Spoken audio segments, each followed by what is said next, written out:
Now we've had a good couple of weeks with this Galaxy Book 2 Pro. So tonight we're going to do a full review on this laptop. Now we've already done an unboxing and first impressions, but having spent 2 weeks with this laptop, it's grown on me more and more, and I've been really impressed with this device.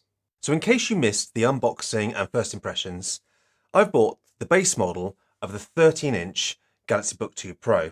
This comes with a new Intel 12th Gen CPU, 8GB of RAM, and a 256GB SSD. And most importantly, this beautiful 1080p AMOLED panel. So before we start talking about the specs and the performance of this laptop, I want to talk about one of the most important things I think with something like this, and that is the size and the weight. Having used this now for 2 weeks, I still can't get over how light and small this is for the power that it packs. It honestly feels like I'm picking up one of my iPad Pros to throw in my bag rather than a fully fledged laptop.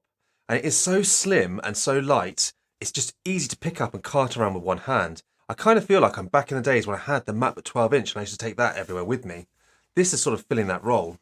Now, even though this is incredibly light and incredibly small, we've still got a great selection of ports. On one side, we've got a full-size HDMI port and 2 Thunderbolt ports, and you've also got a little light that shows you when you're charging. And on the other side, we've got a headset jack, a full-size USB Type-A port, and a micro SD card slot. So you've got a great all-round selection of ports on a tiny little laptop like this. So this would be like a great laptop. Say, for instance, you're going out on a photo shoot and you want to quickly transfer your photos onto the laptop. I know it's only a micro SD card slots, but it'll certainly get you by if you want to be transferring things out and about in the field very quickly. And the fact that it's got a full-size HDMI and USB Type-A, you're not going to be fumbling around for dongles all the time like you are with, say, a MacBook. Now, also on this laptop, being that it is the base model, it only comes with a 256GB SSD, but that can be upgraded. It's got a full-size 80mm slot. But the only pain with this laptop is you cannot see the screws on the bottom. You've got to unpop these feet, which are stuck on, and the screws are under there. So it is a bit of a pain to upgrade, but it's totally possible. Now the RAM is soldered, so the only thing you will be able to upgrade is that SSD. Now opening up the laptop is an easy one-hand affair. The hinge is incredibly smooth. It opens and glides nicely open, yet it doesn't wobble around when you're using it on your lap. And that's something that obviously shows it's a well-engineered hinge. And we've also got a fingerprint sensor in the power button. So although it hasn't got a Windows IR webcam, which I do prefer, the fingerprint reader is very accurate and logs you in very quickly. So it hasn't bothered me that I haven't got that IR face recognition. And one of the things that I've absolutely enjoyed and loved about this laptop over the 2 weeks of using it is just how well everything works on the actual deck of this laptop. I love the white finish. I don't know how well it's going to hold up over a year or two of use, whether it's going to get dirty or grubby, but it looks great as of 2 weeks worth of use. The touchpad is a white glass touchpad. It feels amazing, tracks brilliantly. And the white keyboard, not only is it really easy to see all the keys, and the backlight still shines up and you can see the backlight through these keys, which is something I was worried about with a white backlight with these white keys. It does actually work still, making it a great all-round package for using it day to day as a daily use laptop. Now the keyboard layout is also great, and the tactile response to these keys are brilliant, making it a lovely typing experience. Making it a great laptop for somebody who wants to take this away and do a lot of writing or work on the go. As we showed in our unboxing video, the speakers are very average. It's such a tiny laptop, I didn't expect a lot else. But when you compare it to something like a MacBook Pro 13, which still has amazing speakers, I was somewhat disappointed.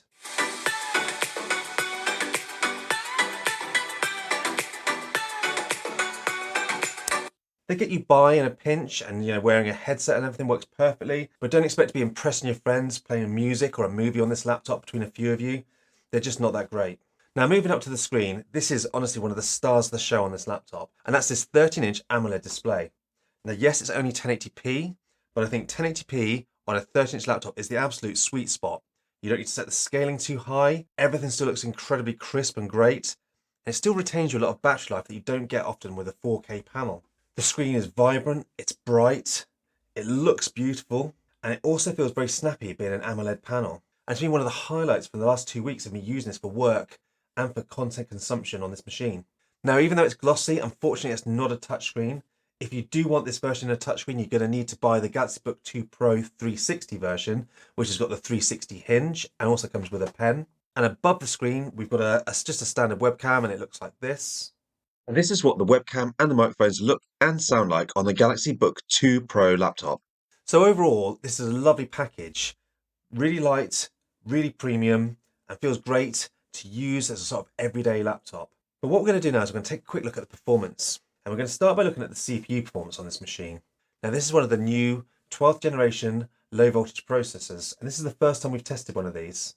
And I have to say, CPU wise, the performance has been fantastic. Testing against my previous favourite Intel Ultrabook, the Surface Pro 8, which did perform very well for that 11th gen CPU it had in it, this has 40% more CPU performance in the multi-core side of things. The single core is only slightly better than 11th generation, but it still felt incredibly snappy and more snappy than the Surface Pro 8. And that machine was very impressive when I got that in for testing. But my biggest disappointment is the fact that we've still got the same iris graphics that we had on the previous 11th gen processors. I was really hoping we'd get the new Arc graphics with this Intel processor. Now I haven't been fully up to date with the Intel processors recently, so I wasn't sure what I was going to get when this turned up, but it is exactly the same as the iris in the Surface Pro 8, and they even score almost identically. So if you're looking for something for improved 3D performance over 11th generation, you're going to be disappointed here. Now don't get me wrong, the Iris isn't a bad graphics card. You can play some light esport titles, you can do some light 3D modelling and 3D rendering, very light. But you're not going to want to buy sort of the laptop like this for heavy 3D graphics, for heavy gaming, or even video editing. All of those things utilise a decent GPU, and the Iris graphics is not that GPU. Now bearing in mind how thin and light this laptop is, you're probably not going to be expecting to be doing AAA gaming on it, so fair enough there. And for an everyday laptop, it does cope with all the tasks I've thrown at it. But I wouldn't be buying this to be doing any of my video editing on. It just would not cope with it. And that's something that's a real shame. Especially when you get something like a MacBook Pro 13 with Apple Silicon that can cut through video editing and still be a good all-round laptop. Now hopefully when Intel do release their Arc graphics onto these low-profile chips, or when we get some of the new Ryzen 6000 with RDNA graphics, we'll start seeing a good boost to Ultrabook performance in the graphics department. But until that time, this is the best we're going to get.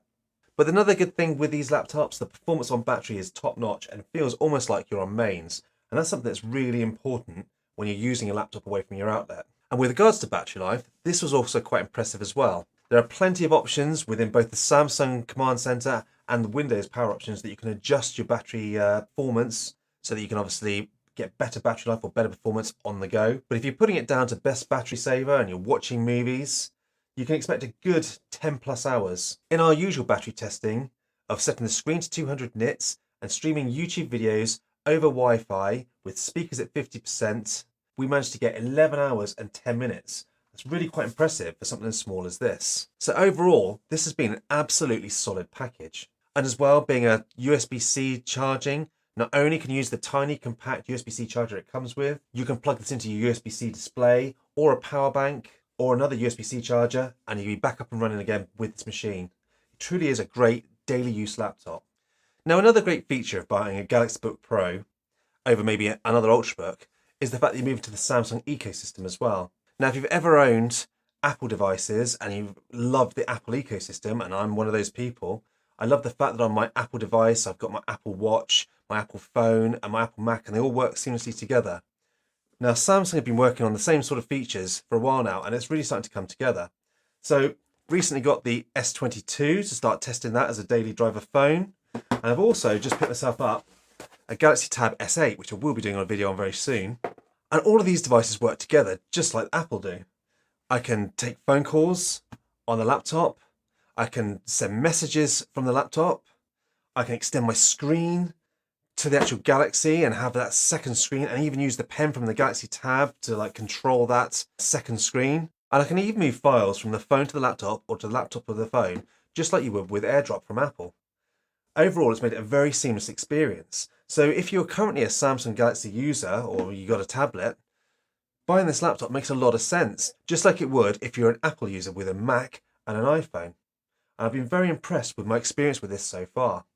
So let's move on to the conclusion. And who is this machine for? Well, the CPU performance is very impressive, especially for the size of these laptops. And it's just a shame that they couldn't push the graphics as far forward as they had with this CPU. So CPU-wise, it's quite a step up from 11th gen and before, but graphic-wise, we're talking exactly the same. So yes, it's a snappy, everyday laptop that's going to be great for word processing, content consumption, maybe a bit of Photoshop or 3D modeling. But don't expect to be doing any AAA gaming or video editing on this machine. It's just really not up to it. But as actually an overall package for a laptop that you can chuck in your bag And you say you take away to do that Photoshop or some workout on the go, sit in a coffee shop, update some documents. This machine is absolutely fantastic. With its great battery life, absolutely incredible screen, and still retains some ports considering how small and light this machine is. This is an absolute winner in my book. And this is the sort of machine that I would personally buy because I do like a very light machine that I take everywhere. If I'm going to be doing something heavy like video editing, I'm probably doing that at home on a more powerful machine with a bigger screen anyway. So very often when I'm out and about just answering emails, updating spreadsheets and documents or writing scripts, this is an absolute perfect laptop. So I could well be keeping this one. So what did you think of this machine? Do you think this is worth a buy for an everyday laptop? Should you get the MacBook Pro 13 for that Apple Silicon? And are these 1210s worth the hype? And lastly, thanks for watching.